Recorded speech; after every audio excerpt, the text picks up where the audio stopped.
Chers frères et sœurs en Christ, le texte de ma prédication de ce matin pour ce 3e dimanche de Carême nous interpelle au plus profond de nous-mêmes. C'est un puissant appel à la conversion. Non pas une conversion de surface, mais une vraie remise en question de notre façon de penser et d'agir. Après le premier dimanche, où nous avons été invités à réfléchir sur les tentations de Jésus-Christ dans le désert et sur nos propres tentations, nous avons été transportés dimanche dernier avec Pierre, Jacques et Jean sur la montagne de la Transfiguration, afin d'être fortifiés dans l'épreuve. À leur tour, les lectures de ce dimanche nous bousculent et nous rejoignent dans notre existence de tous les jours. Elles nous rappellent que le temps presse, que Dieu est patient, certes, mais que cette patience a des limites, et qu'elle a surtout un but, la patience de Dieu, à savoir notre transformation, notre conversion. Alors un mot tout d'abord sur le contexte de notre texte. Ce texte se situe dans la montée vers Jérusalem, la montée de Jésus vers Jérusalem, et c'est un moment où Jésus intensifie son appel à la conversion. Il s'adresse ici à une foule qui lui rapporte 2 faits divers tragiques.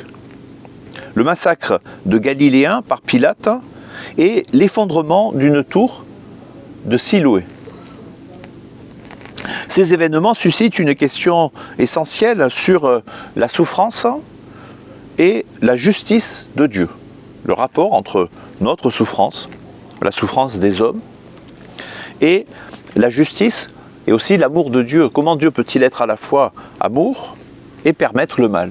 C'est une question que l'on se pose forcément à un moment ou à un autre de notre vie. Il faut savoir que dans l'esprit de l'époque, mais c'est souvent aussi le cas aujourd'hui, il y a cette idée que si quelque chose de terrible arrive à quelqu'un, eh bien c'est sûrement qu'il l'a mérité.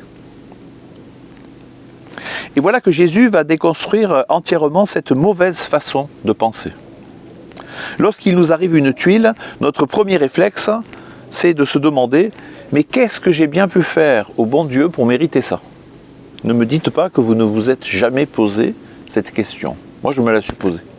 Je suppose que vous l'êtes aussi posée à un moment ou à un autre de votre vie. Qu'est-ce que j'ai bien pu faire à Dieu ? Qu'est-ce que j'ai bien pu faire? Alors, on rajoute souvent au bon Dieu, parce qu'on croit à la bonté de Dieu.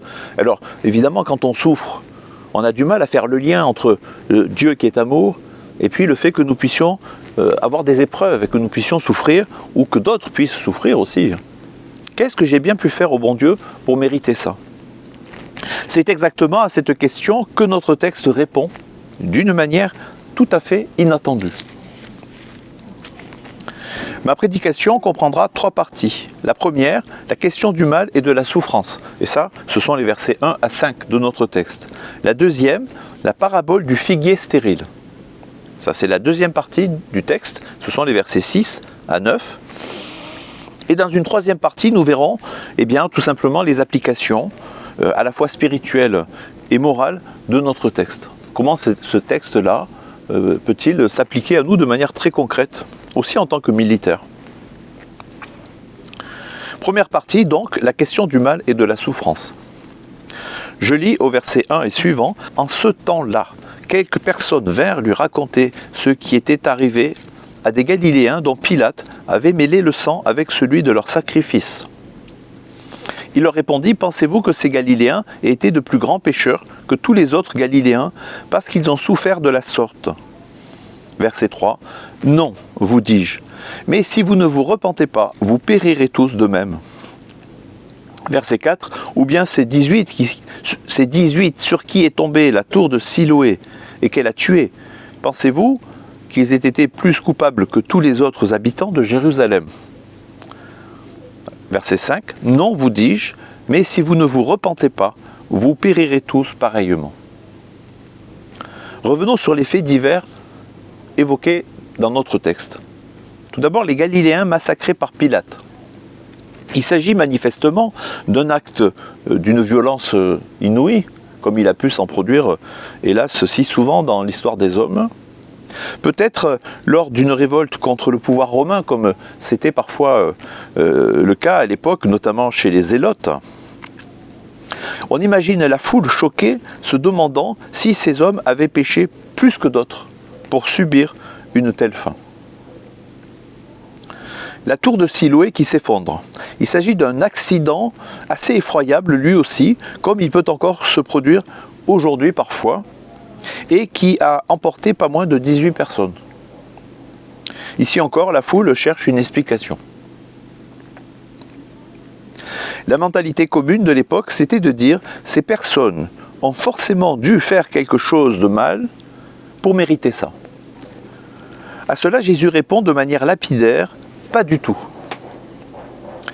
Et ce faisant, il casse cette logique simpliste du malheur comme punition divine.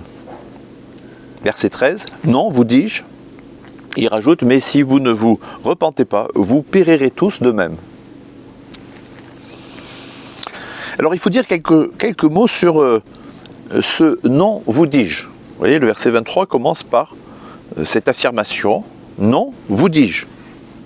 Le mot grec utilisé ici et qui est traduit par « non », c'est « ouchi ».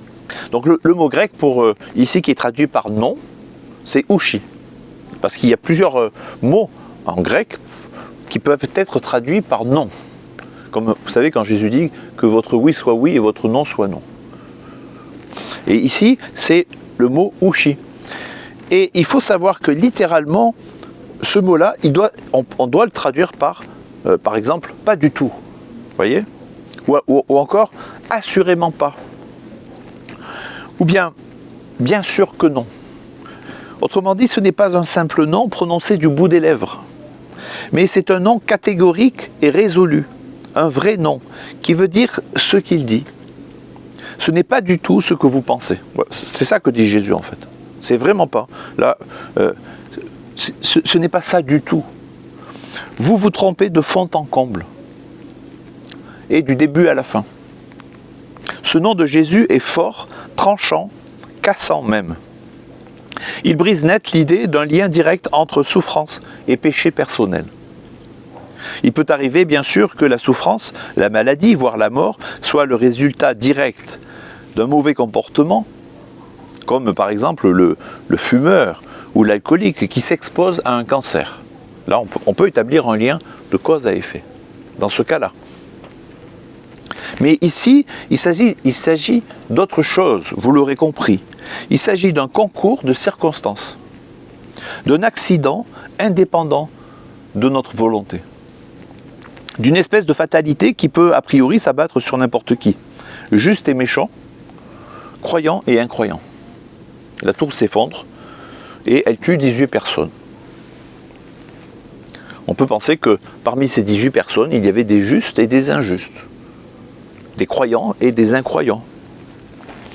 Comme dans le livre de Job, dans la Bible juive, que je vous encourage d'ailleurs à lire en entier, Jésus refuse clairement de lier directement cette souffrance-là au péché personnel et à une punition divine. Ce n'est pas parce que ces personnes sont mortes tragiquement qu'elles étaient plus coupables que d'autres. Ici, il n'y a pas de lien de cause à effet, et la mort peut frapper tout le monde à n'importe quel moment. Une catastrophe naturelle, une éruption volcanique par exemple, on ne risque pas ça ici évidemment, mais ça peut être aussi un ouragan ou un tsunami dans d'autres pays. Eh bien, ces catastrophes naturelles, elles ne font pas de tri entre les justes et les injustes. Dans une guerre, les uns sont pris, tandis que d'autres sont laissés. On l'a vu ça dans une histoire encore trop récente, la guerre des tranchées, lors de la Première et la Deuxième Guerre mondiale. Certains étaient pris et d'autres étaient laissés. La conclusion du livre de Job est très claire. La souffrance n'est pas la punition du péché. À la fin du livre, d'ailleurs, c'est Dieu lui-même qui parle. Il ne nous donne aucune explication et déclare nulle toutes celles que les hommes ont inventées. Dieu vient seulement demander à Job de reconnaître deux choses, et il nous le demande à nous aussi, surtout quand nous souffrons. quand nous sommes éprouvés. Lisez le livre de Job, hein. Lisez au moins le dernier chapitre, vous verrez, enfin le premier et le dernier, c'est lumineux. Et Dieu demande à Job donc de reconnaître deux choses. Premièrement, que la maîtrise des événements lui échappe. Les événements de nos vies, ils nous échappent. Ça, en fait, on n'est pas maître de ce qui nous arrive. Déjà, on n'a pas choisi de naître. Et en général, sauf pour ceux qui décident de mettre un terme à leur vie, et ça c'est dramatique. Et puis la Bible considère que c'est un péché, le suicide est un péché. Notre mort ne nous appartient pas. Nous ne connaissons pas les circonstances de notre mort.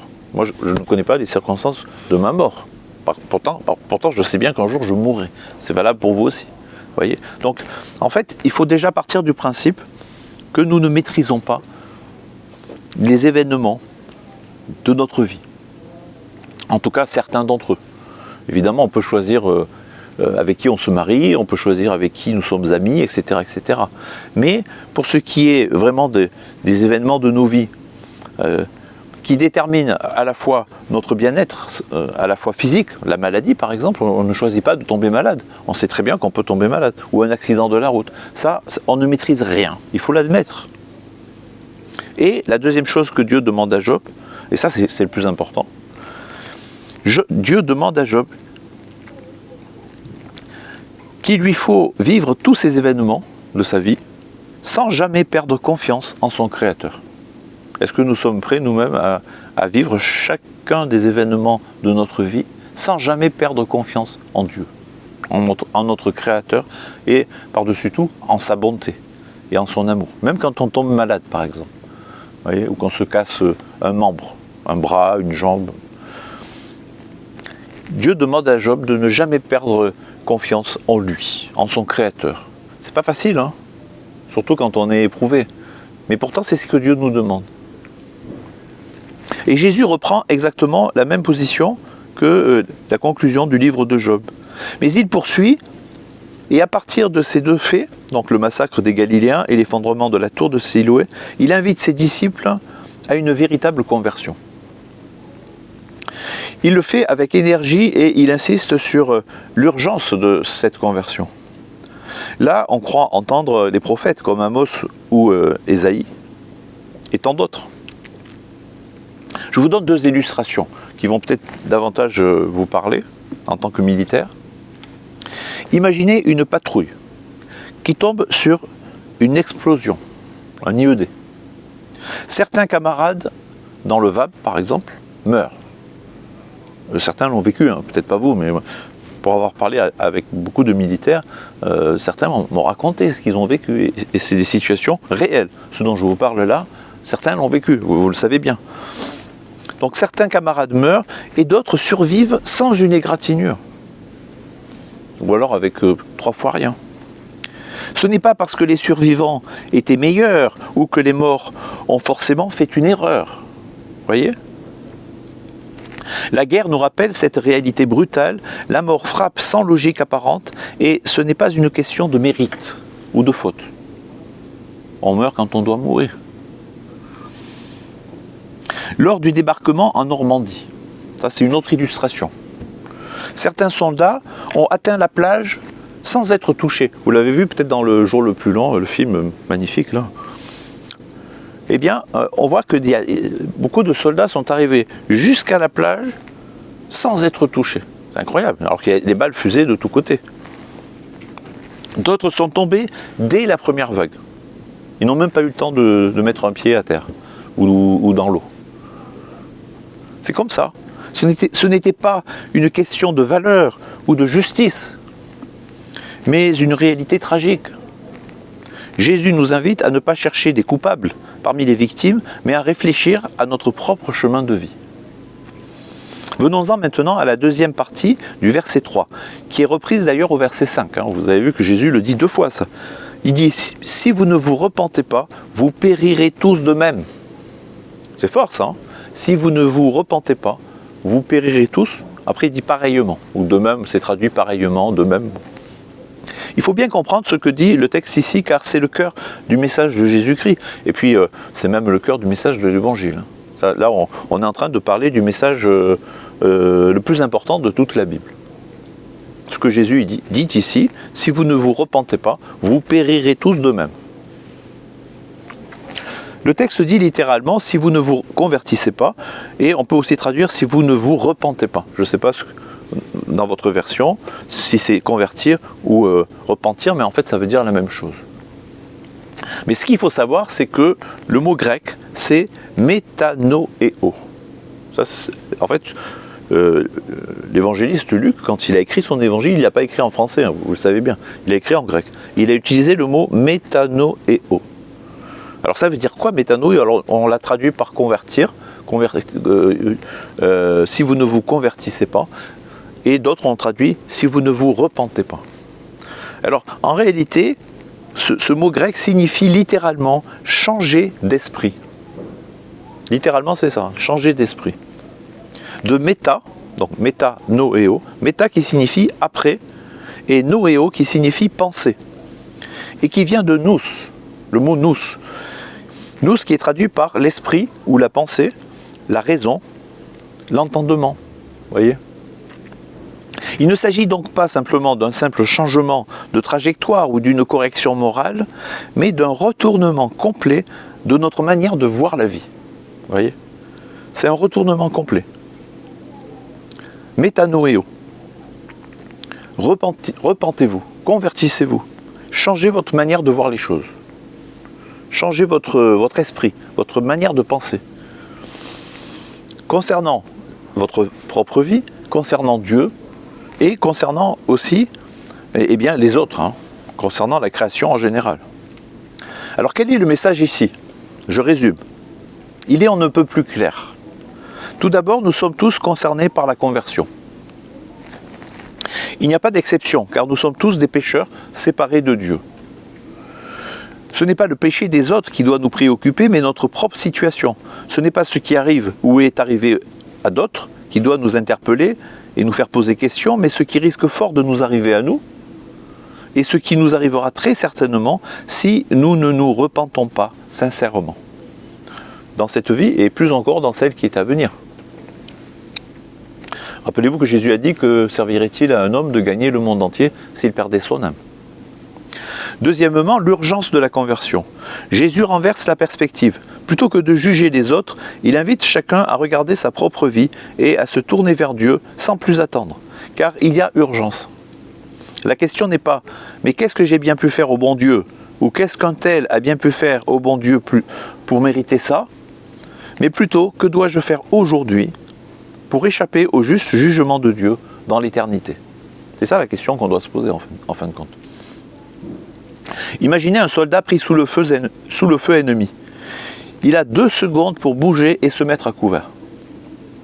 S'il attend ou s'il doute, il est fini. Jésus parle avec cette même urgence. La conversion, c'est maintenant, pas demain. Ce n'est pas une option à réfléchir tranquillement quand tout ira mieux. Un convoi pris dans une embuscade doit être évacué dans les plus brefs délais. On le sait, pour ceux qui ont vécu l'Afghanistan, on sait très bien ce qui s'est passé dans la vallée d'Ouzbin, où des militaires français ont été pris dans une embuscade. Mais eux, ils n'ont pas pu se retirer à temps. Et il y a eu, je ne sais pas combien de morts. Donc un convoi qui est dans une embuscade, il doit se retirer. Et si l'ordre de repli n'est pas suivi, immédiatement, pas dans 1 heure ou le lendemain ou je ne sais pas quand, non, c'est immédiatement, alors en général c'est le carnage. La conversion que demande Jésus, c'est ce même ordre de repli face au péché. Vous voyez, parce que là l'ennemi c'est plus un ennemi physique, hein. C'est notre propre péché. C'est ça notre ennemi. Donc un repli face au péché, au diable, à l'orgueil. Et il ne s'agit pas ici, voyez, de tarder, de remettre à demain. D'ailleurs, vous connaissez le proverbe qui dit qu'il ne faut pas remettre à demain ce que l'on peut faire aujourd'hui. Donc la conversion, c'est aujourd'hui. Il ne faut pas penser que ça, je le remettrai à demain. Alors, deuxième partie, maintenant, la parabole du figuier stérile. Ça, c'est les versets 6 à 9. Et cette parabole est intéressante parce qu'elle vient compléter le message précédent, celui dont je viens de vous parler. Alors, je relis au verset 6. Jésus dit aussi cette parabole. Alors, j'en parlais avec quelqu'un, je crois que c'est avec vous, mais comprenez bien que dans ce texte que je vous ai lu, tout n'est pas une parabole, hein, parce que les Galiléens et la tour de Siloé, Siloé c'est le nom d'un hameau près de Jérusalem. La tour, elle a réellement existé. Elle s'est réellement effondrée sur 18 personnes, ou même davantage, mais il y en a 18 qui sont mortes. Ça, c'est pas une parabole, c'est un fait réel. Pareil pour les Galiléens, Jésus n'en parle pas, il ne dit pas que c'est une parabole. C'est la foule qui lui a relaté ces faits, et il dit, bon, mais ils ne sont pas plus responsables que les autres. Ça, je pense que vous l'avez bien compris. Après, Jésus part de ces faits réels, de ces faits divers, pour en tirer une conclusion d'ordre théologique. Mais là, maintenant, c'est une parabole. Donc, c'est un autre style, littéraire aussi. Alors, je lis, il dit aussi cette parabole, un homme avait un figuier planté dans sa vigne, il vint y chercher du fruit et n'en trouva pas. Verset 7, alors, il dit au vigneron, voilà 3 ans que je viens chercher du fruit à ce figuier et je n'en trouve pas. Coupe-le. Pourquoi occupe-t-il la terre inutilement ? Le vigneron lui répondit, maître, laisse-le encore cette année, d'ici là je creuserai tout autour et j'y mettrai du fumier. Peut-être à l'avenir produira-t-il du fruit, sinon tu le couperas. Alors il y a 3 réalités à prendre en compte ici. Tout d'abord, il est question d'un figuier qui pousse dans la vigne. Je pense que cela aura attiré votre attention. Jésus nous parle d'un figuier. Il ne pousse pas n'importe où, ce figuier. Il ne pousse pas sur un chemin pierreux ou je ne sais trop où, ou dans un champ. Il pousse dans une vigne. Et l'image est forte ici parce que le figuier dans la Bible symbolise Israël, le peuple de Dieu, le peuple élu. Et aussi il symbolise chaque croyant. C'est-à-dire que nous-mêmes, vous-même, vous êtes un figuier dans la vigne du Seigneur. Nous sommes tous des figuiers en quelque sorte. Et ce figuier, il est planté dans une vigne. C'est-à-dire un endroit fertile, parce que, vous savez, les vignes, on ne les plante pas n'importe où, c'est de la bonne terre. Et normalement, cet endroit fertile donne toutes les chances au figuier de porter du fruit. Ensuite, il est question de 3 ans sans fruit. 3 ans, c'est le temps suffisant pour attendre une récolte, d'après les agriculteurs. Un figuier, au bout de 3 ans, normalement, il doit donner du fruit. Le maître, alors on va dire qu'il s'agit de Dieu, qui est notre créateur et notre souverain juge. Le maître constate que le figuier ne donne rien. Alors il donne cet ordre, qui peut paraître un peu sévère, hein, coupe-le. Et quand on sait que le figuier, ça représente chacun de nous, ça nous interpelle quand même. On n'a pas envie que le Seigneur donne cet ordre pour ce qui nous concerne. Coupe-le de ma vigne. Nous, ce qu'on a envie, c'est de rester dans la vigne du Seigneur. Mais vous voyez qu'on a un avertissement. Là. Le figuier ne porte pas de fruits. Dieu qui est amour, il est aussi justice. Et à un moment donné, il dit coupe-le. Il faut quand même entendre cette parole. Alors il nous faut voir en cela un signe de justice et de vérité. Enfin, 3e vérité dont il est question dans ce texte, vous voyez que il est question du vigneron. Et le vigneron, on peut dire, parce que donc il y a le maître, hein, le maître c'est Dieu, le maître de la vigne. Après il y a le vigneron. Et vous savez qu'il y a la parabole du cep et des sarments dans l'évangile de Jean. Donc le vigneron, c'est Jésus-Christ. Et Jésus, il intervient. Heureusement, hein, heureusement pour nous d'ailleurs. D'ailleurs, vous savez, il y a un texte qui dit que nous avons un avocat auprès du Père, Jésus-Christ le juste. Heureusement qu'on a un bon avocat, parce que si le salut dépendait de nos efforts, personne ne serait sauvé. Je pense que vous en avez conscience. Alors, le vigneron intervient et il demande une dernière chance, une année de plus, avec un soin particulier. Et là, c'est lui-même qui va prendre soin de nous. Heureusement que le Seigneur est bienveillant vis-à-vis de chacun d'entre nous, et il est patient. Alors on peut imaginer le vigneron, vous voyez, alors il va bêcher autour du figuier, et il va mettre du fumier. Et nous comprenons qu'il s'agit d'ailleurs d'un travail qui est à la fois pénible et patient. Mais c'est ce que Jésus-Christ fait pour nous, hein. Il est le bon berger. Là, il faut relire aussi Jean 10, la parabole du bon berger. Il est le vigneron, mais il est aussi le bon berger. Il prend soin de chacune de ses brebis, parce qu'il nous aime. Personnellement, il nous connaît par notre nom. C'est ça qui fait la différence. Alors, quel est maintenant le message ? Quel est le message ici ? à travers donc cette parabole, évidemment, parce que ça c'est ce qui doit nous interpeller. Mais tout d'abord, ce qu'il faut comprendre ici, avec cette deuxième partie de notre texte, donc la parabole du figuier stérile, eh bien c'est que ce que Jésus veut dire, c'est d'abord que Dieu est patient. Vis-à-vis de nous, il est patient. Mais que cette patience a quand même une limite. Puisque vous voyez qu'à un moment donné, il dit coupe-le. Hein. En tout cas, il y a cette menace qui plane. Le figuier ne porte pas de fruits au bout de 3 ans, donc coupe-le. Alors comment on doit comprendre ça? Eh bien, c'est que la patience de Dieu a une limite, et cette limite, c'est celle de notre propre mort. Parce que, évidemment, le salut, c'est pour les vivants, c'est pas pour les morts. Quand on est mort, on est mort. Les carottes sont cuites. C'est aujourd'hui qu'on doit se convertir. Il ne faut pas attendre le jour de notre mort, parce que d'ailleurs, vous savez, des fois, la mort nous surprend. Ça se passe de manière tellement rapide qu'on n'a même pas le temps de demander pardon à Dieu, de se convertir. Donc autant se convertir aujourd'hui. C'est ça que ça veut dire. Et c'est celle aussi du jugement dernier quand le Christ reviendra, parce que là, la Bible dit que nous comparaîtrons tous devant le tribunal du Christ. Aujourd'hui, c'est le jour du salut. Mais quand le Christ reviendra, ça sera le jugement dernier. Donc autant, vous voyez, il faut que l'ardoise elle soit effacée aujourd'hui, pour ce qui est de nos péchés. C'est ce que fait Jésus. Par la foi, nous sommes déclarés justes. Mais il faut le faire aujourd'hui durant notre vie. Il ne faut pas attendre le jugement dernier, ça sera trop tard. La miséricorde divine est immense, mais elle ne dispense pas de la nécessité de produire du fruit aujourd'hui, non pas demain, ni après-demain. Il ne s'agit pas, vous savez, on dit procrastiner. Quand on dit, il y en a beaucoup qui procrastinent. Ils doivent faire le ménage aujourd'hui, mais ils ne le font pas. Ils le feront demain, puis demain ils diront « Ah, je le ferai demain », et ça n'en finit pas.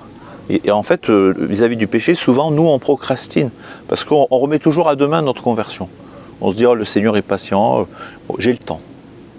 Mais attention, parce que le texte nous dit pas forcément, parce que la tour de Siloé, elle pourrait très bien tomber sur toi.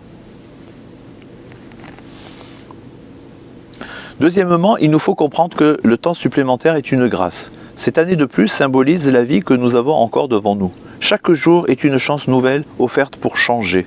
Et c'est important d'en tirer profit. Ailleurs, la Bible dit, c'est aujourd'hui le jour du salut.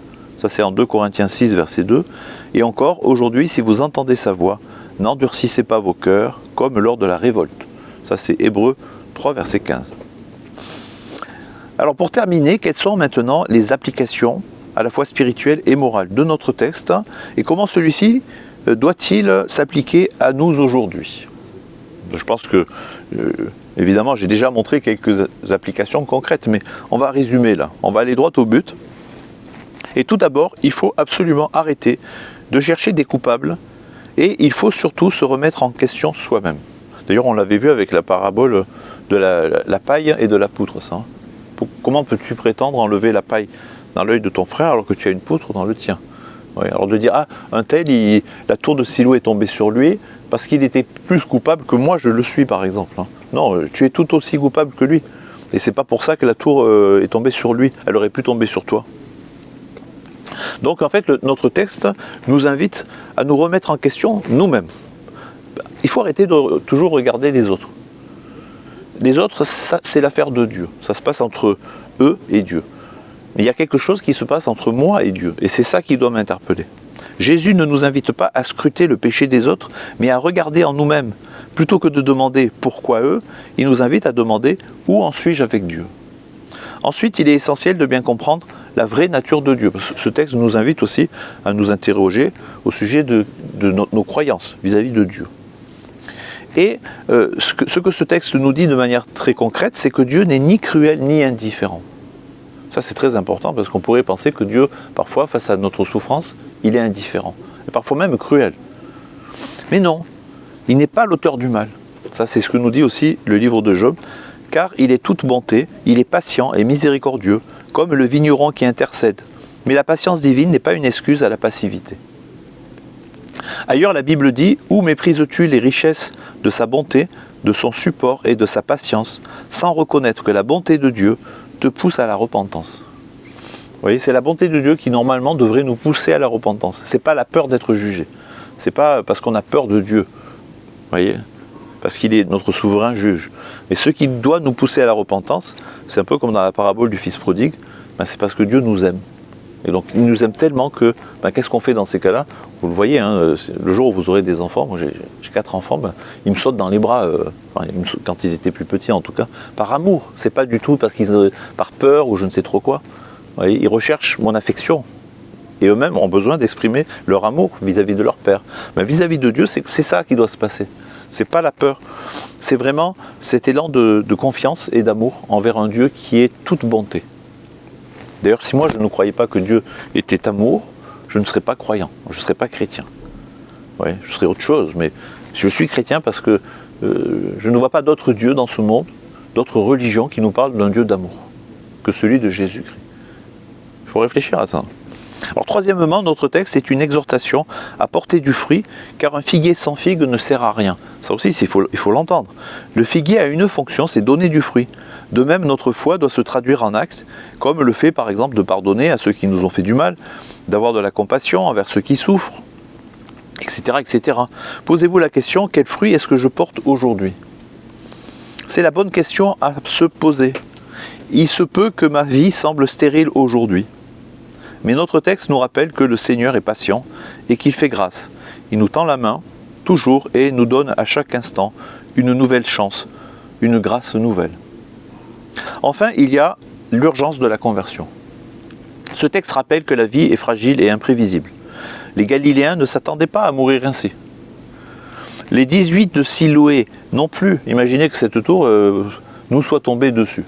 Bon, là, on est dans une tente, on ne risque rien a priori, mais imaginez que ce soit une tour, et que cette tour nous tombe dessus. Vous voyez?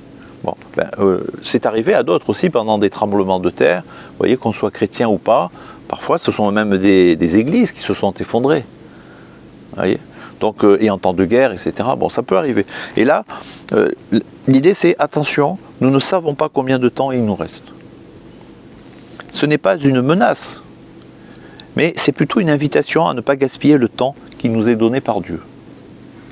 En conclusion, je dirais ceci, notre texte bouleverse notre façon habituelle de penser la souffrance, la faute et la justice divine. Jésus ne donne pas une réponse rationnelle au problème du mal, il nous invite plutôt à changer notre regard, car c'est cela l'important. Non pas pourquoi ça arrive aux autres, mais comment moi je vais répondre à l'appel de Dieu. Non pas qui est coupable, mais comment moi je dois me convertir et porter du fruit à la gloire de Dieu. Comment je peux aimer, pardonner, aider, croire et agir, espérer et aller de l'avant. La patience de Dieu est immense, mais elle n'est pas éternelle. Cette patience, c'est aujourd'hui qu'il faut se tourner vers lui, et pas demain, et en tout cas pas le jour du jugement dernier. Ça sera trop tard, ou le jour de notre mort. Alors la question n'est plus qu'est-ce qu'ils ont fait pour mériter ça, mais que vais-je faire moi pour vivre pleinement selon la volonté de Dieu. Si vous ne vous convertissez pas, dit Jésus, vous périrez de même. Voyez cet appel pressant du Christ non pas tant comme une menace, mais comme une invitation urgente à la vie véritable, la vie nouvelle en Christ. Je vous invite à la prière. Seigneur Dieu de patience et de miséricorde, tu vois nos vies comme ce figuier dans la vigne. Tu viens chaque jour chercher du fruit en nous. Et trop souvent, tu ne trouves que stérilité et indifférence. Pardon pour nos cœurs fermés, nos égoïsmes répétés. Pardon pour les jours où nous avons préféré juger les autres plutôt que de nous remettre en question. Seigneur, ne nous laisse pas dans notre sécheresse spirituelle. Sois ce vigneron patient qui bêche autour de nos racines, qui nourrit nos cœurs de ta parole et de ton esprit. Donne-nous une année de plus, une chance de plus, pour que nos vies portent enfin du fruit. Le fruit de la charité, du pardon, de la vérité et de la justice. Seigneur, nous ne savons pas combien de temps il nous reste.